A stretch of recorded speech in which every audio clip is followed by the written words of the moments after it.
Bismillahirrahmanirrahim.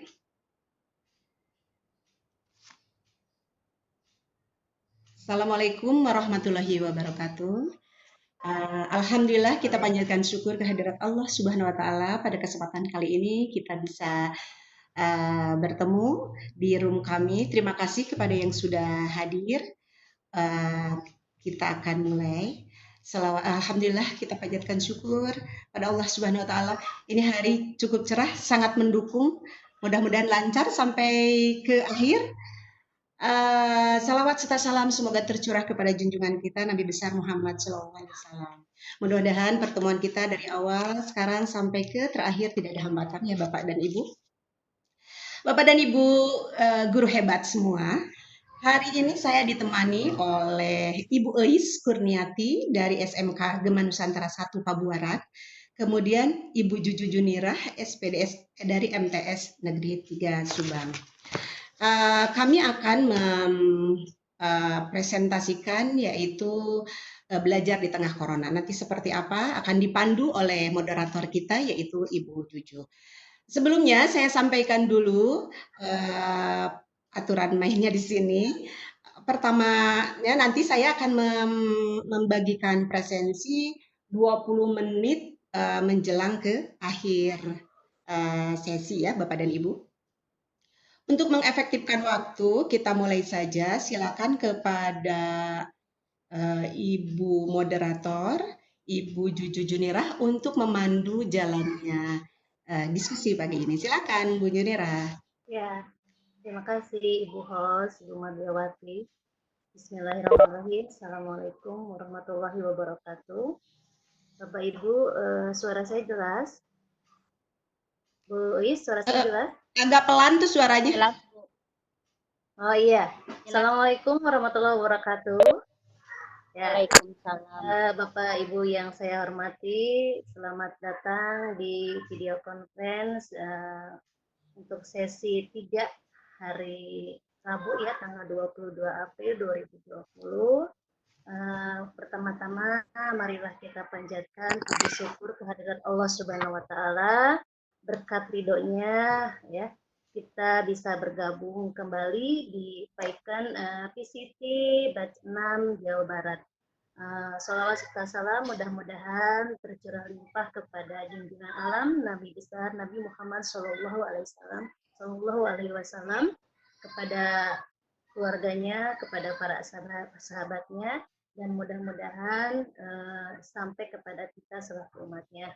Baik Bapak Ibu yang saya hormati, ya saya ucapkan selamat datang kepada Bapak Ibu instruktur di sini sudah hadir. Ada Bapak Septian Nugraha, kemudian ada Pak Syahrullah. Selamat datang Bapak, ya. Kemudian selamat datang pula kepada Bapak Ibu partisipan. Terima kasih atas perhatian dan sudah bergabung di PAIKAN ini. Baik, sebelum ke pemaparan, ya, saya mau menyampaikan dulu mengenai CV dari tim kami. Ya, ini CV dari presenter, itu ada Ibu Is Kurniati, Sarjana Hukum, yang sudah hadir di sini. Ya, beliau lahir di Subang 17 Agustus 1978. Nah, ini jadi hari kelahiran beliau diperingati ya oleh seluruh rakyat Indonesia. Sama dengan Hari Kemerdekaan Indonesia ya Bu ya. Kemudian beliau pendidikannya di S1 Ilmu Hukum Universitas Singapura Bangsa Karawang. Aktivitas beliau guru di SMK Nusantara 1 Pabuaran, kemudian Wakasek Kurikulum SMK Gema Nusantara 1 Pabuaran, dan beliau juga sebagai Ketua MGMP Produk Kreatif dan Kewirausahaan SMK Kabupaten Subang. Wow, keren ini ya aktivitasnya. Kemudian nomor HP atau WA-nya adalah 0877 6077 3438. Kemudian lanjut ada CV host. Nah, ini ya, cantik sekali ya Ibu hostnya. Ibu Marliawati, Sarjana Pendidikan, Magister Manajemen Pendidikan. Beliau lahir di Bandung 13 Maret 1968. Kemudian pendidikannya S1 Sastra dan Bahasa Indonesia IPB Bandung. Kemudian pasca sarjana Manajemen Pendidikan Uninus Bandung.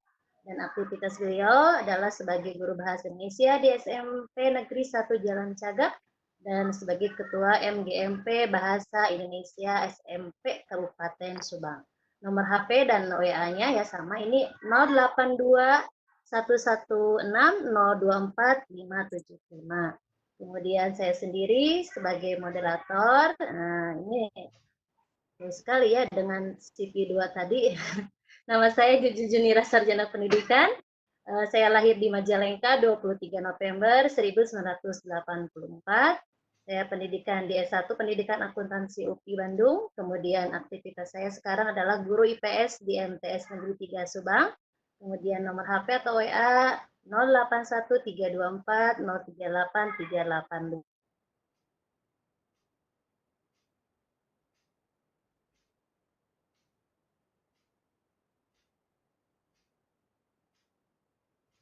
Di tengah corona ya yang nanti akan disampaikan oleh Ibu Eis, tapi sebelumnya saya akan menyampaikan tata tertib untuk taking ini.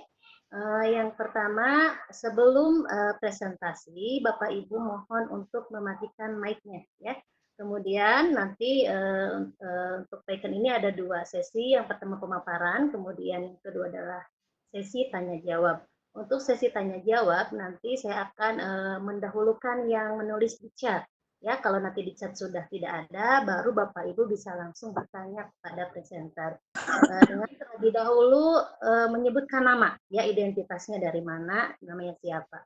Kemudian untuk presensi, ya saya mengulangi lagi tadi yang sudah dipaparkan oleh host. Presensi nanti akan di-share di chat untuk diisi, ya. Kemudian nanti Bapak Ibu bisa mengikuti Python ini dengan lancar ya. Saya ulangi lagi, tolong matikan mic-nya. Baik Bapak Ibu, untuk mengefektifkan waktu, saya langsung serahkan kepada Ibu presenter untuk memaparkan materinya. Silakan Ibu Ais. Ya, terima kasih Bu Juju. Ya, Bismillahirrahmanirrahim. Assalamualaikum warahmatullahi wabarakatuh. Waalaikumsalam warahmatullahi wabarakatuh. Terima kasih buat Ibu Marliawati, host dan kita sebagai Bismillahirrahmanirrahim. Panjatkan puji syukur Bu Ois, maaf Bu Ois, suaranya pelan, ya. Suaranya kurang kedengaran. Oh, sebentar. Udah? Ya. Bagus, Bu? Ya, Oke. Sudah, silakan. Ya, terima kasih. Kita panjatkan puji syukur kehadirat Allah Subhanahu wa taala yang pada hari ini kita bisa melaksanakan video conference dengan materi belajar di tengah corona. Tidak lupa salawat serta salam mari kita curahkan ke junjungan Nabi besar Nabi Muhammad SAW. Bapak Ibu, materi kali ini lumayan serem ya, belajar di tengah corona. Dan memang kondisi ini kita memang karena adanya wabah corona. Kita lanjutkan. Boys. Sebelumnya ya. Boys, Kenapa? mohon maaf suaranya kurang keras, Bu. Oh iya. Kedengaran nggak masih sekarang? Kecil. Masih kecil. Ya, coba. Masih kecil tadi. Oh, udah Bu sekarang? Udah kedengaran? Ya, sudah. Udah. Oke. Baik Bapak Ibu, sebelumnya mari kita lihat pengertian belajar menurut para ahli. Sebetulnya ada sekitar 26 lebih pengertian tentang belajar. Tapi saya ambil ada 3 ya. Tetapi secara umum pengertian belajar itu sendiri adalah perubahan yang relatif permanen dalam perilaku atau potensi perilaku sebagai hasil dari pengalaman atau praktek yang diperkuat. Nah, jadi istilahnya itu merupakan perubahan ya. Nah, menurut Dimyati dan Mujiono, belajar merupakan suatu proses internal yang kompleks yang terlibat dalam proses internal tersebut adalah yang meliputi unsur afektif dalam matra afektif berkaitan dengan sikap, nilai-nilai, interest, apresiasi, dan penyesuaian perasaan sosial. Jadi proses internal menurut Dimyati dan Mujiono. Kalau menurut Jamarah dan Jen, belajar adalah proses perubahan perilaku berkat pengalaman dan latihan. Artinya, tujuan kegiatan adalah perubahan tingkah laku, baik yang menyangkut pengetahuan, keterampilan, maupun sikap, bahkan meliputi segenap aspek organisme atau pribadi. Jadi ada perbedaan antara yang pertama ya, pengertian belajar yang pertama dengan kedua. Nah, selanjutnya, menurut Hamalik, belajar adalah bukan suatu tujuan, tetapi merupakan proses untuk mencapai tujuan. Jadi belajar adalah modifikasi atau kelakuan melalui pengalaman. Jadi ketiga-tiganya yang saya lihat poinnya sama. Jadi belajar itu merupakan proses, bukan tujuan. Jadi istilahnya ini merupakan tahapan-tahapan yang dilakukan untuk mencapai tujuan seperti itu. Nah, selanjutnya, tujuan itu sendiri menurut Undang-Undang Nomor 20 Tahun 2003 tentang Sistem Pendidikan Nasional Pasal 3 yaitu mengembangkan potensi peserta didik agar menjadi manusia yang beriman dan bertakwa kepada Tuhan Yang Maha Esa, berakhlak mulia, sehat, lahir dan batin, berilmu, cakap, kreatif, mandiri, dan menjadi warga negara yang demokratis serta bertanggung jawab. Jadi tujuan belajar di Undang-Undang Nomor 20 Tahun 2000 ini sungguh luhur, sungguh mulia, dan sudah mencakup aspek ya dalam artian udah cukup lengkap dan memang istilahnya itu merupakan tujuan yang hendak dicapai dalam pendidikan nasional. Baik Bapak Ibu, saya lanjutkan lagi. Nah, tadi tentang pengertian belajar dan tujuan belajar. Nah, berdasarkan materi yang saya angkat tentang belajar di tengah corona, seperti kita ketahui, pandemi virus corona di Indonesia itu diawali dengan temuan penderita penyakit coronavirus 2009 atau COVID-19 itu pada 2 Maret 2020 terjadi di Depok ya, yaitu seorang perempuan dan ibunya karena perempuan tersebut mengikuti pesta dansa dan dia dansa dengan seorang warga negara asing dari Jepang yang bermukim di Malaysia, akhirnya tertular sehingga temuan di Indonesia merupakan pertama kalinya sebagai penderita penyakit coronavirus 2009. Nah, hingga 22 April 2020 ternyata penderita penyakit virus corona ini semakin meningkat. Bahkan di Subang sendiri dilaporkan terakhir itu ada 17 yang positif. Mungkin itu yang di permukaan. Barangkali yang tidak ketahuannya kita belum bisa mengetahui. Nah, selanjutnya ini uraian ataupun data yang saya ambil sampai tanggal 18 April 2020. Nah, jadi istilahnya untuk sampai tahun tanggal 20 ini saya belum update seperti itu Ibu Bapak. Selanjutnya, dampak corona itu di Indonesia ya, banyak sekali yang kena dampaknya. Yang pertama, dampak dari segi sektor sosial.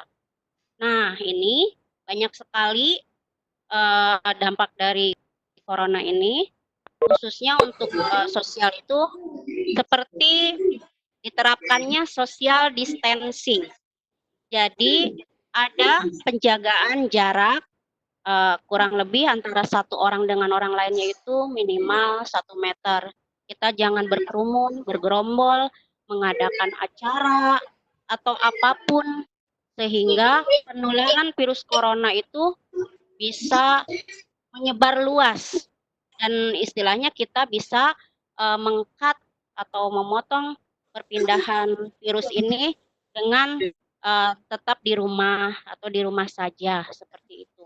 Selanjutnya yaitu sebentar, Boys, sebentar motong. Ya, Ini agak bocor ini Pak user itu tolong sudah saya mute tapi dinyalakan lagi mohon supaya tidak mengganggu. Mohon Bapak atau Ibu dengan tulisan user sudah saya mute tapi di unmute kembali. Maaf ya. Ini kedengaran nih keluar.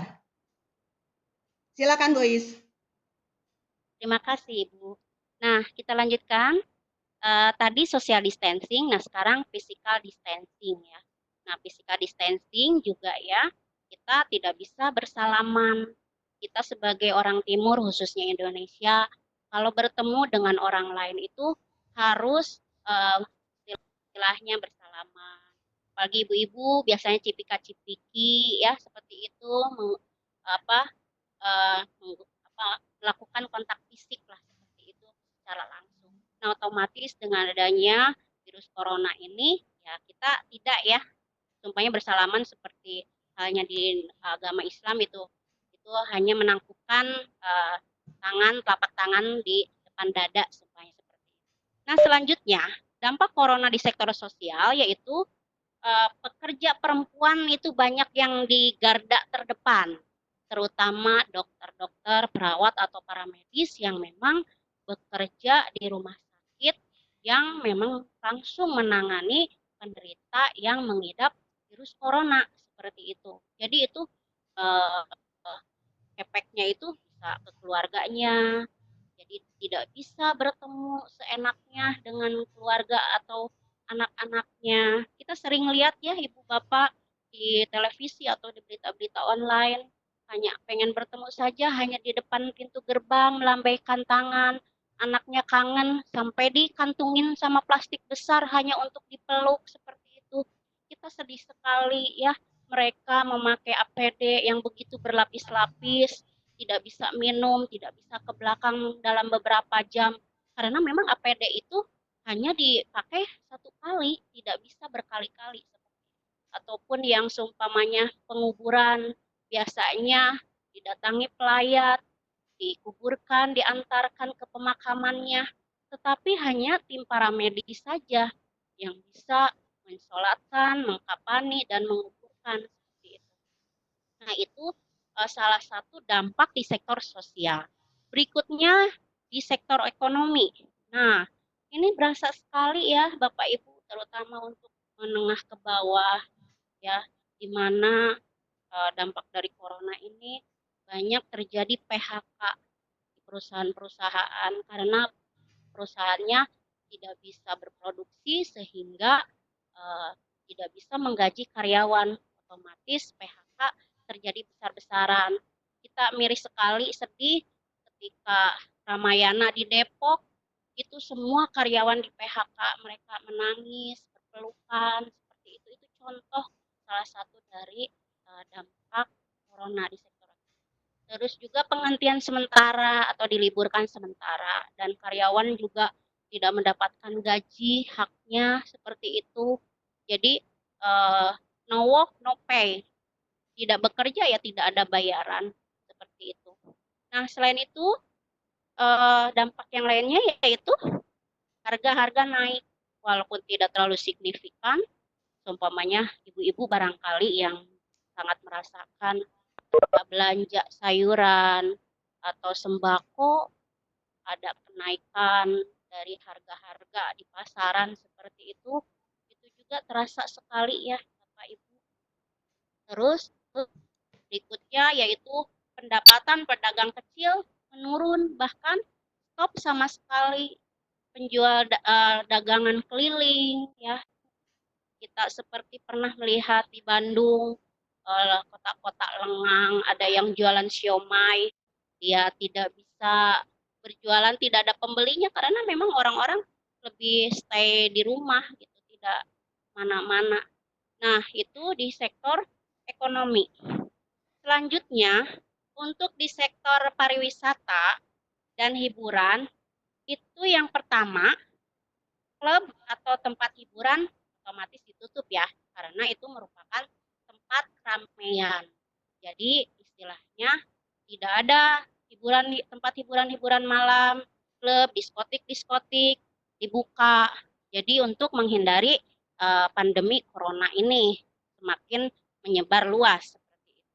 Terus juga tempat wisata ya sepi pengunjung atau ditutup sama sekali. Tidak ada yang boleh datang ke tempat-tempat pariwisata, baik itu pantai, gunung ataupun apa namanya tempat wisata-wisata alam ataupun buatan ya, kolam renang ataupun apa namanya ya, tetap tidak bisa dibuka untuk menghadapi dampak yang luar biasa dari penyebaran virus corona ini. Selanjutnya di sektor pendidikan. Nah, ini ya kita merasakan sekarang sama penutupan sekolah. Bukan berarti sekolahnya ditutup, tetapi pelaksanaan kegiatan belajar mengajar itu dihentikan, digantikan dengan pembelajaran jarak jauh atau PJJ, yang mana guru siswa tetap tinggal di rumah, tetapi pembelajaran tetap dilaksanakan, seumpamanya melewati jalur daring atau dalam jaringan internet. Nah, itu ya untuk dampak corona di 4 sektor. Saya hanya membatasi 4 sektor saja. Selanjutnya, dampak corona terhadap dunia pendidikan di Indonesia. Ini lebih spesifik lagi dari poin yang keempat tadi, dampak corona terhadap sektor pendidikan. Yang pertama, UN dihapuskan. Ujian nasional itu mulai dari SD, SD itu US ya, SMP, MTS, SMA, SMK itu sama sekali ditiadakan atau dihapus. Di SMK itu sendiri dilaksanakan UNBK rencananya tanggal 16 sampai 19 Maret 2020. Bahkan di sekolah kami sudah melaksanakan sinkronisasi untuk UNBK pada hari Jumat tanggal 13 Maret 2020. Atau ada juga SMK lain yang hari Sabtu. Jadi itu penjadwalan sinkronisasi itu dari tim UNBK pusat itu sudah sebagian sekolah melaksanakannya termasuk sekolah kami di sini seperti itu. Tapi ternyata ada surat langsung dari Menteri Pendidikan, dari Dinas Pendidikan Pusat dan Provinsi juga, karena memang SMA, SMK, dan SLB itu kita gabungnya dengan provinsi, bukan kabupaten. Katanya ditunda dalam waktu yang belum ditentukan. Akhirnya mau tidak mau yang sedianya hari Senin tanggal 16 Maret 2020 dilaksanakan UNBK, ya kami tidak melaksanakannya. Jadi kebayangkan hari Sabtu, Jumat melaksanakan sinkronisasi, hari Sabtu ada pemberitahuan itu, hari Senin ditiadakan, ya kami juga otomatis barangkali yang sudah benar-benar hampir 90% melaksanakan UNBK ya di reschedule lagi seperti itu. Jadi yang barangkali sudah pesan untuk konsumsi, sudah memberikan surat tugas kepada pengawas silang, dipending dulu, di cancel dulu seperti itu. Jadi kita mengikuti anjuran ataupun memang perintah dari Dinas Pendidikan ataupun Menteri Pendidikan. Nah, selanjutnya dampak corona terhadap dunia pendidikan juga yaitu US menjadi online. Kalau US di SD, kebetulan anak saya yang paling besar itu SD kelas 6, memang tidak melaksanakan baik secara online maupun tertulis. Nah, untuk di SMP, MTS, SMA, SMK itu US menjadi online sama seperti di sekolah saya, dilaksanakan pada tanggal 23 sampai 28 Maret 2020 setelah pelaksanaan UNBK dibatalkan seperti itu. Sebetulnya di sekolah saya US juga biasanya sudah 2 tahun ke belakang ini dilaksanakan secara online. Tetapi online-nya dilaksanakan di ruangan lab atau di ruangan yang dipersiapkan oleh sekolah. Nah, US karena dampak corona ini dilaksanakannya di rumah masing-masing.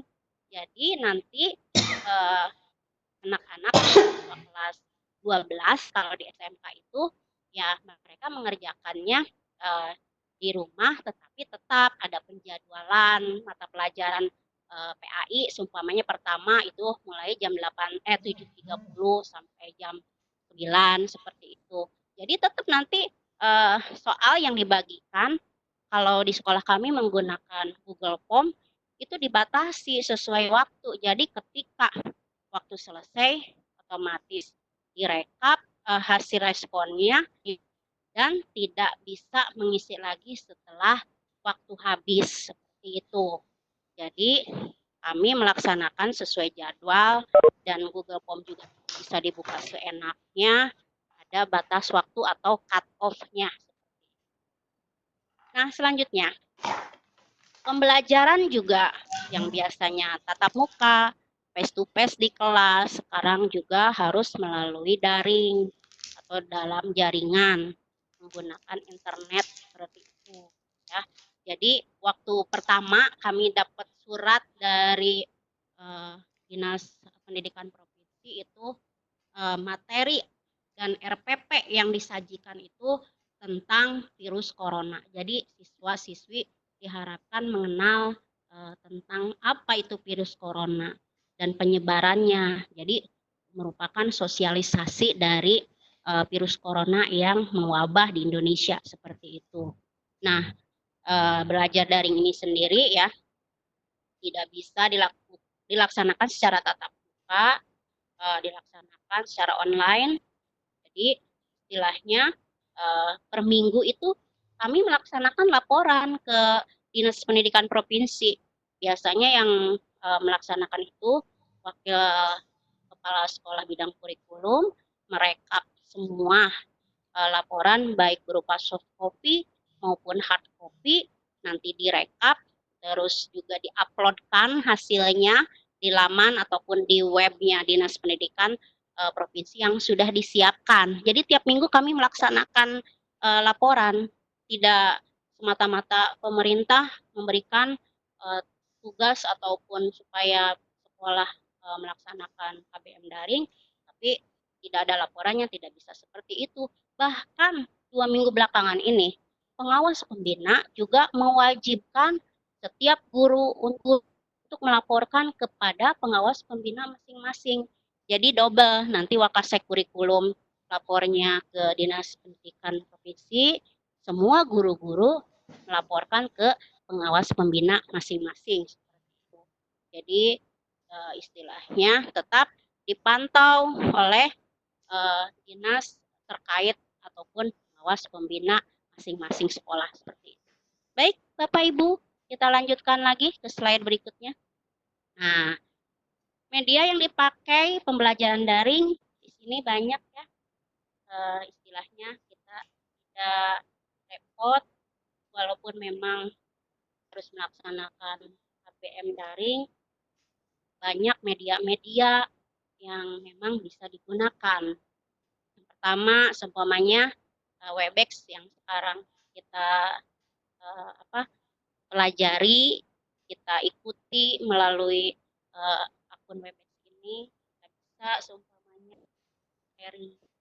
bagikan slide-slide materi pembelajaran, memberikan presensi. Bu Ois, Bu Ois, ya, harus didekatkan kayaknya. Harus didekatkan mic-nya, jadi hilang-hilang suaranya. Nah, harus begitu. Sekarang? Iya, sok. Sekarang gimana, Bu? Iya, jelas. Silakan, lanjutkan. Oke, makasih Ibu. Nah, ini jadi bisa dimanfaatkan untuk KBM daring sehingga siswa tidak terkendala dalam hal KBM yang harus disampaikan. Apalagi sebentar lagi kita akan melaksanakan PAT. Kalau seumpamanya tiba-tiba kita melaksanakan tanpa materi tersampaikan, siswa akan seperti apa? Apa materi yang istilahnya nanti di PAT kan harus mereka sudah terima seperti itu. Nah, selanjutnya ada Google Classroom ya. Ini saya udah beberapa kali melihat tampilan dari pemateri ya di PCT ini tentang Google Classroom. Tapi terus terang saja saya belum terlalu banyak mengeksplor tentang Google Classroom, hanya tahu secara umum saja dan belum mempraktikkan juga seperti itu. Tapi insya Allah lah nanti juga saya belajar satu-satu lah seperti itu. barangkali nanti di Google Classroom itu membuat kelas-kelas sesuai dengan kelas di real atau di nyata di sekolah, sehingga menjadikan kelas maya seperti itu. Nah, WhatsApp juga bisa dimanfaatkan ya. Seumpamanya mau share tugas minggu ini ke siswa di grup kelas 10 TKJ seumpamanya kalau di sekolah saya. Nah, itu kita sampaikan aja di sana. Nanti bisa share untuk tugasnya, bisa Google Form ataupun bentuknya Word ataupun aplikasi lainnya yang bisa di-share filenya di grup WA seperti itu. Ini lebih lebih mudah ya, simpel. Dalam artian nanti dikirimnya nanti dikasih tahu juga di grup WA, mau di WA itu lagi atau mau istilahnya lewat email atau bagaimana, itu sebetulnya teknis guru masing-masing saja. Selanjutnya yaitu Telegram. Nah, Ibu Bapak yang punya akun Telegram bisa juga membuat grup kelas seumpamanya. Nah, itu juga sama seperti WhatsApp ya, dalam artian tapi untuk Telegram itu kapasitas yang bisa di-share-nya bisa lebih besar, bisa video, file ataupun apa yang istilahnya muatannya besar. Kalau di WA kan terbatas seperti itu. Nah, selanjutnya yang bisa dipakai untuk pembelajaran daring juga Google ya. Kita juga tadi Google Classroom juga bagian dari Google, Google Form juga dari Google. Google ini banyak sekali istilahnya aplikasi yang memang digunakan untuk kegiatan pembelajaran daring. Terus untuk Zoom sama ya, saya pernah menggunakan juga sebelum mengenal Webex ini, saya Zoom dulu. Sama seperti itu, bisa menampilkan slide-slide juga, bisa mengirim untuk Google Form dan sebagainya seperti itu. Nah, YouTube juga. Jadi YouTube juga bisa dimanfaatkan untuk pembelajaran. Seumpamanya nanti siswa ditugaskan seperti saya untuk membuat atau menganalisis teks drama. Nah, saya share tuh link YouTube-nya. Jadi perhatikan seumpamanya drama di link ini. Terus nanti silahkan analisa teks drama tersebut sesuai dengan struktur ataupun kaidah teks drama seperti itu. Nah, jadi nanti anak nonton dulu, baru nanti mengerjakan soal yang saya kasih seperti itu. Dan berikutnya juga ada ruang guru ya. Nah, ruang guru ini memang berbayar. Ada iuran yang harus dibayarkan, tetapi pas wabah corona ini terjadi di Indonesia, ruang guru memberikan simpati ya, simpati memberikan beberapa puluh giga untuk dipakai di web ruang guru, di laman ruang guru seperti itu. Jadi banyak fasilitas-fasilitas ataupun media yang bisa dipakai dalam pembelajaran daring. 8 satunya ini yang saya tampilkan, tidak semua, masih banyak mungkin yang lainnya, supaya istilahnya tidak memakan waktu, saya hanya 8 saja menampilkan fasilitas untuk pembelajaran daringnya. Ya, baik Bapak, Ibu, barangkali seperti itu pemaparan saya tentang belajar di tengah corona. Mohon maaf apabila banyak kata kesalahan-kesalahan dari saya, mohon dimaafkan. Mangga kepada Ibu moderator untuk Oke, melanjutkan kasih, sesi berikutnya. Ibu. Ya, Ibu Is, terima kasih. Sama-sama ya, Bapak, Ibu. Ibu semuanya. Jelas sekali ya pemaparannya mengenai belajar di tengah corona. Ini Ibu Is memaparkan mengenai dampak corona, kemudian media ya, yang bisa kita gunakan dalam di tengah wabah corona ini. Baik Bapak Ibu, kita ke sesi tanya jawab sekarang ya. Oke, saya lihat dulu di chat. Nah, ini di chat belum ada, Bu Is. Silakan Bapak Ibu, ada yang mau bertanya? Silakan bisa menulis di chat. Oke, belum ada yang bertanya ya Bu Is ya? Saya bertanya dulu, boleh nggak Bu Is? Boleh, mangga Ibu, mangga silahkan. Ya Bu Is, oke. Selama wabah ini berlangsung ya Bu Is, kita melaksanakan pembelajaran jarak jauh nih. ternyata menurut saya ya itu kurang efektif tuh ya.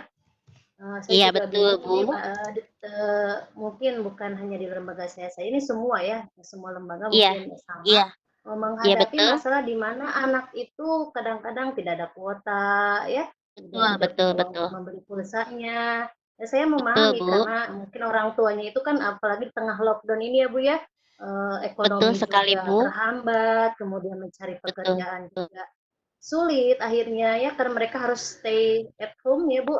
Nah, ini Betul. kira-kira tipsnya apa ya Bu supaya kita merasa pembelajaran ini efektif gitu? Terima kasih. Iya.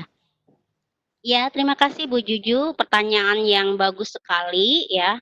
Ya memang betul. Tidak efektifnya kenapa? Karena belajar daring ini kita harus memakai kuota. Sedangkan kemampuan ekonomi siswa itu sendiri kan tidak sama. Apalagi orang tuanya yang kena PHK atau memang kena dampak ekonomi yang tadi saya jelaskan tadi, ya otomatis mereka tidak punya kuota. Tapi sebetulnya kita bisa mengefektifkannya tidak hanya melalui media daring saja, tapi media setengah daring. Dalam artian seperti ini, Bu. Seumpamanya Ya, saya memberi tugas nih ya, Bu ya. Ya, karena mereka terbentur masalah kuota, ya saya hanya memberikan tugas saja di grup WA ataupun seumpamanya saya menyuruh teman-temannya untuk ngasih tahu yang dekat seperti itu untuk mengerjakan tugas ini. Nah, nanti kalau yang mempunyai kuota, mereka bisa langsung mengisi file yang saya kirimkan. Tetapi bagi yang tidak punya kuota, saya memberikan keleluasaan untuk mencatatnya saja, Bu, di kertas atau buku catatan. Nah, nanti difotokan saja buku catatan hasil ya, pengerjaannya itu. Jadi bisa nitip ke temennya kalau dia memang tidak punya fasilitas handphone, smartphone ataupun kuota, ya bisa nitip ke temennya seperti itu, Bu. Memang betul yang saya perhatikan, tiap kelas mungkin hanya paling banyak itu 50% yang mengikuti KBM daring ini. Selebihnya barangkali beda-beda ya tiap kelas itu. Ada yang semuanya dari 35 orang, barangkali cuma 15 ya, orang yang iya, mengerjakan, ada yang betul. 10 orang seperti itu, Bu. Jadi beda-beda seperti itu. Ya memang betul alasannya istilahnya ini tidak ada kuota ataupun memang tidak mempunyai fasilitas dan kita tidak bisa Iya, memaksakan itu. Dan hal itu tetap saya laporkan, Bu, ke pengawas pembina. Karena pengawas pembina men-share link untuk diisi kendala-kendala apa yang dihadapi oleh guru-guru dalam melaksanakan KBM daring ini. Ya saya sebutkan kalau memang satu kelas itu cuma ngisinya 5 orang, ya sebutkan di absen 5 orang namanya ini.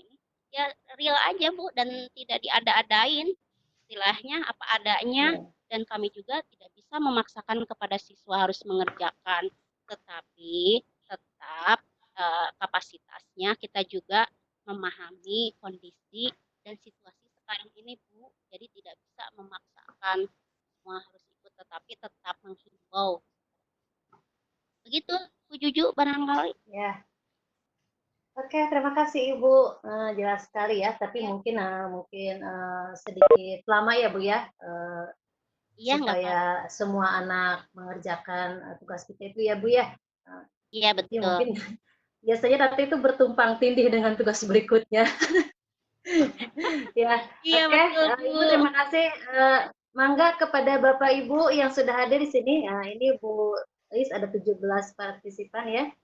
Mangga yang mau Alhamdulillah bertanya Hirobbil Alamin. bisa mencatat di chat atau bisa langsung ke Ibu Ya. narasumber kita hari ini. Nah, ini Bapak Ibu, mangga yang mau bertanya ini mengenai belajar di tengah corona, ya. Bukan kolorna ya Bu, Bapak, corona. Ya, kalau tidak ada pertanyaan lagi, saya bertanya lagi ya Bu Is ya. Boleh Jadi Ibu. saya yang terus bertanya. Iya Ya, gratis kok. ini eh, membaca sebuah sumber ya, atau mungkin saya lihat Hmm, ada di beberapa status WhatsApp atau di Facebook itu ada edaran bahwa virus ini katanya dibuat oleh manusia, ya, yang dijual belikan kepada Cina. Nah, ini Bu Is pernah mendengar nggak kabar seperti ini? Pernah Bu, saya baca di berita online seperti itu tentang yang kebocoran di Wuhan itu ternyata bukan dari pasar Ya, hewan, ternyata dari ya. dua buah laboratorium di Wuhan seperti itu. Nah, Pernah Bu. itu. Pertanyaannya apa Bu Juju? Ya. Apa? Oh, maksudnya minta pendapat saya gitu tentang Itu berita kira-kira itu. menurut Bu Is itu hoax apa fakta ya? Saya Saya takutnya tidak bisa hoax. mengatakan itu Mangga, hoax ada atau yang mau bukan sharing ya nggak Bapak Bu. Ibu sini? Ayo, siapa yang mungkin lebih tahu ya eh, kabar kejelasannya untuk kabar ini? Bapak Ibu, mangga kita sharing ya Bapak Ibu di sini. Ada yang mau bertanya kah? Ibu host mau bertanya nggak Ibu host?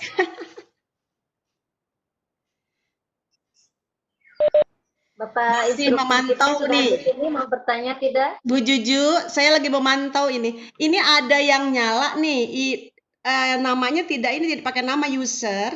Ini dari tadi Ya. nyala, di unmute, tetapi setiap Nah, ini siapa ya ini Ibu user? Mangga ya ini ini siapa ya?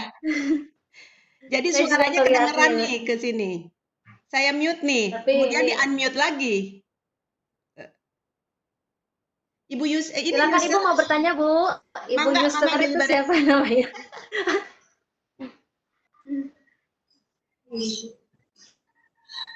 Silakan yang mau bertanya ke Ibu narasumber jangan lupa identitasnya, ya, namanya siapa, dari mana. Mangga Bapak Ibu. Ibu host mau bertanya nggak Ibu host? Nah, itu sebentar itu tuh ada yang barusan, ada yang mau kelihatan tuh. Kelihatan di layar barusan ada yang mau bertanya gitu. Mangga Ibu. Kayaknya Ibu user tuh. Ibu user.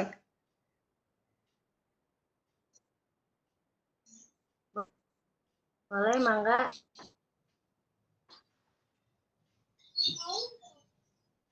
Ibu user Kok siapa ibu ya? user sih? Iya, Emang saya munculnya ibu user gitu? iya Bu, mangga Ibu silakan. Bu Enung Bu. Saya Oh, saya mau munculnya iya, munculnya bu user gitu, maaf. iya Bu. Iya, user, namanya user, bukan Kok benar. kok Tuh user. kok munculnya bu Bu mau user? bertanya? Iya, Bu bentar, mangga mau bentar. bertanya langsung. Saya pindah dulu, ada suara ayam gandeng. Iya, Assalamualaikum warahmatullahi wabarakatuh. Waalaikumsalam warahmatullahi wabarakatuh. Terima kasih atas waktu yang diberikan. Tadi materinya cukup menarik ya.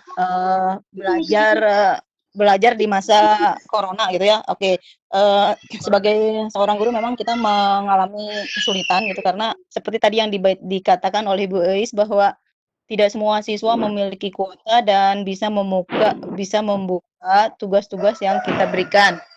Contohnya di sekolah saya kalau SMA 3 kan punya learning management system ya.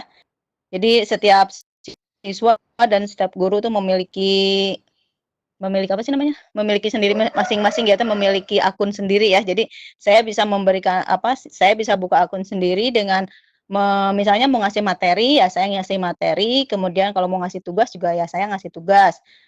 Oke, kemudian ternyata dari semua tugas yang diberikan, padahal saya tidak seperti yang lain, misalnya kalau soal dibuka jam 8, ditutup jam 9, sesuai pengerjaannya hanya 60 menit. Kalau saya tidak sih, saya kasih waktu mereka seminggu supaya mereka memiliki kesempatan yang cukup. Tapi ternyata sesudah dikasih seminggu juga, ya rata-rata hanya 70% lah siswa yang mengerjakan. Dan yang membuat saya sedih itu adalah ada beberapa siswa yang tidak pernah muncul sama sekali di tugas-tugas itu. Padahal saya kan udah misalnya nih yang mengumpulkan tugas kan saya rekap. Siapa saja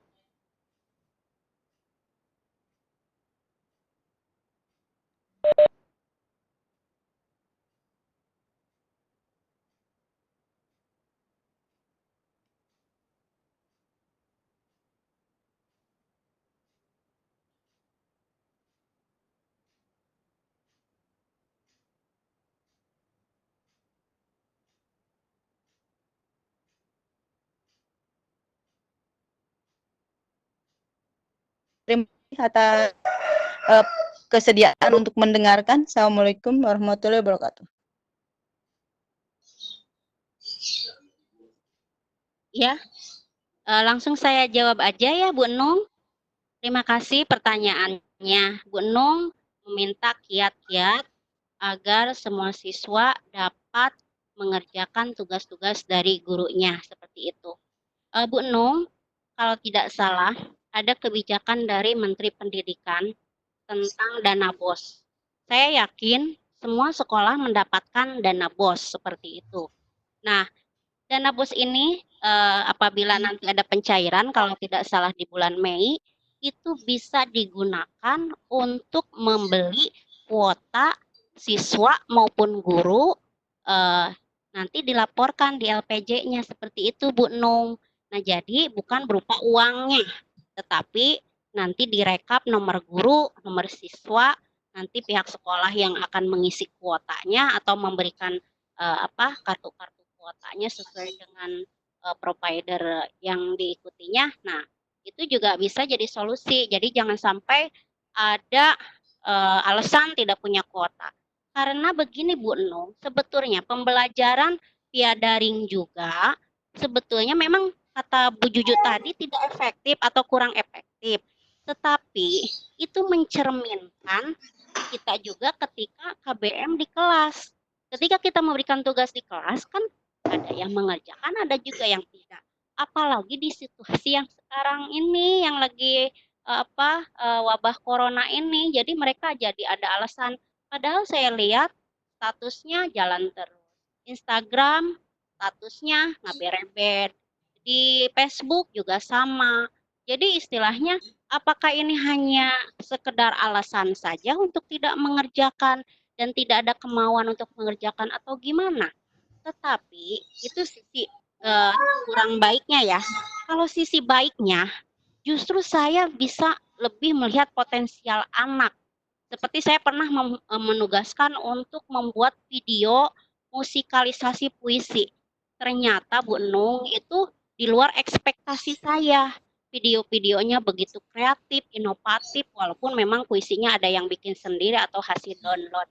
Jadi intinya kiatnya sebetulnya tidak ada kiat khusus sih Bu Nung, cuma kita meminimalisir saja supaya istilahnya tidak banyak yang mengerjakan, jadi lebih banyak aja seperti itu. Tetap sosialisasi dalam artian kita juga ini kan pembelajaran daring ini di luar kehendak kita ya.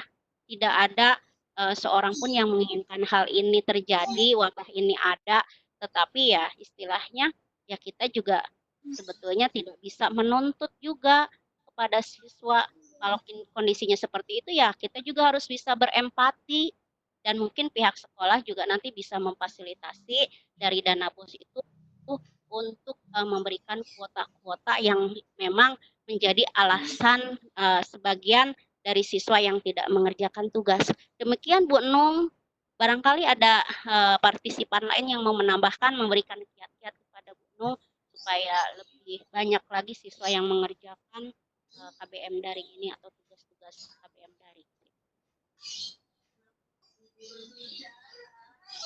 Terima kasih Boys atas keterangannya. Berarti sama saja ya. Berarti di sekolah saya juga. Jadi yang tidak mengerjakan itu rata-rata ya yang di kelasnya juga malas ya. Ya, terima kasih Boys. Iya, terima kasih sama-sama Bu Nung. Terima kasih Ibu.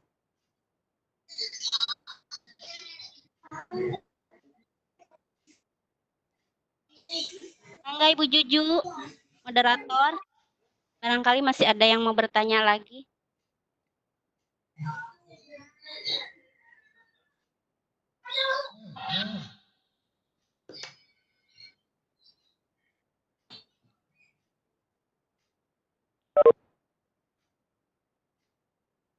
Ibu Marlia? Bu Juju katanya sinyalnya tidak ada nih, hilang. Ya udah bisa dilanjutkan sama Ibu aja, mangga. Iya, sama iya, Ibu aja, silakan. Ya silakan barangkali tamu-tamu yang sudah hadir ada yang mau memberikan. Ini tadi sudah 17 orang, sekarang turun 15, ada yang sudah lift nih meninggalkan nih sebelum waktunya. Bapak dan Ibu silakan. barangkali ada yang mau ditanyakan. Masih ada waktu 10 menit ke depan ini. Silakan. Ibu Nung punten, itunya masih nyala Bu Nung. Saya unmute ya. Tes. Iya. Silakan, di sini ada Bu Risa, Pak Septian. Pak Septian barangkali mau memberikan arahan, silakan Bapak mengisi ini. Tidak ada yang bertanya. Pak Septian. Bu Hos, Nah, silakan. Bu Hos, Ya, kenapa? Bu Juju? suara saya sudah terdengar? Terdengar, sudah terdengar. Silakan Bu Juju. Ambil alih lagi sama Bu Juju. Nggak ada sinyal. Silakan Bu Juju dilanjut. Ibu presenter, mohon maaf ya. Halo? Ya, Bu Juju silakan, Bu. Barangkali ada Bos. yang mau bertanya lagi.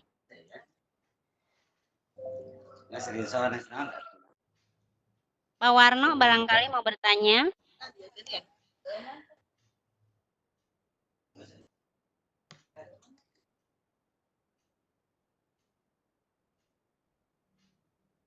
Apa itu? Muncul sorangan eta.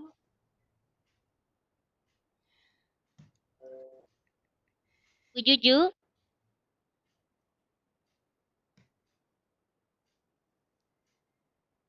Halo Bu Juju. Rupanya hilang lagi tuh.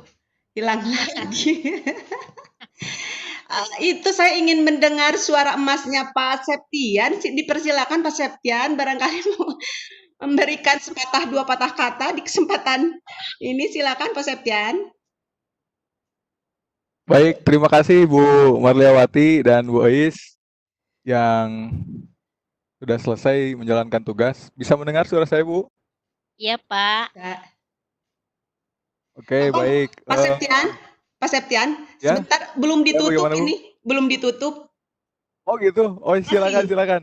Enggak, maksudnya gini, ditutup. karena tidak ada yang bertanya, makanya barangkali Pak Septian mau menyampaikan. Atau saya tutup dulu? Masih ada 4 menit lagi Pak Septian. Tes. Ditutup aja Bu, dulu Bu. Nanti baru sesi tanya jawab mengenai teknis pelaksanaan Pikon seperti itu. Saya jawab ya. Oh, mau ditutup dulu, kalau begitu silakan Bu. Boleh. Juju sudah bisa bergabung? Suara saya jelas nggak? Jelas Bu Juju, silakan ditutup dulu. Iya, sudah. Sebelum ke saya, silakan Bu Juju. Oke, ya. Terima kasih Bu Hos. Ya, mohon maaf Bapak Ibu, ini saya terkendala sinyal kembali ya. Ini alhamdulillah sudah masuk lagi. Baik, saya simpulkan untuk pemaparan materi kali ini. Jadi memang benar corona itu merupakan sebuah pandemik ya, yang harus diputuskan mata rantai penyebarannya. Ini corona ini memberikan dampak ya, memberikan dampak terhadap berbagai aspek kehidupan di negara kita, mulai dari sosial, ekonomi, kemudian sektor pariwisata, hiburan, dan sampai ke sektor pendidikan. Nah, sekarang pemerintah dalam upaya memutus penyebaran corona ini menyuruh kita, menganjurkan kita untuk belajar di rumah ya. Jadi sistem pendidikan kita ini sekarang dilaksanakan dengan sistem pembelajaran jarak jauh atau dengan sistem online ya. Jadi bukan hanya belajarnya saja, semua sistem pendidikan itu menggunakan sistem online. Mudah-mudahan wabah ini segera berakhir ya. Jadi supaya kita bisa beraktivitas dengan tenang, lancar, dan kita bisa menjalani ya ini bulan puasa, bulan Ramadan dengan khusyuk, dengan tenang ya. Bapak Ibu jangan lupa tetap di rumah ya. Kemudian kurangi hubungan fisik atau bersentuhan dengan orang lain supaya penyebaran virus corona ini bisa teratasi. Amin ya rabbal alamin. Saya tutup sesi untuk hari ini. Mohon maaf atas segala kekurangannya. Mohon maaf atas kekurangannya. Kekurangan hanya datang dari saya, kesempurnaan hanya milik Allah Subhanahu wa taala. Demikian, terima kasih atas perhatiannya. Wassalamualaikum warahmatullahi wabarakatuh. Alhamdulillahirabbil alamin. Demikian Bapak dan Ibu yang berbahagia. Presentasinya terima kasih kepada presenter Ibu Eis yang sudah memaparkan dengan begitu gamblangnya. Kemudian terima kasih pula kepada moderator yang sudah mengawal jalannya diskusi dengan baik, walaupun ada sedikit kendala itu sangat wajar, teknisi ya. Kemudian terima kasih juga kepada yang sudah hadir, Bapak instruktur juga, teman-teman, guru-guru hebat yang luar biasa. Terima kasih atas kehadirannya. Demikian mohon maaf atas segala kekurangan. Saya yang bertugas, Marliawati, undur diri. Assalamualaikum warahmatullahi wabarakatuh.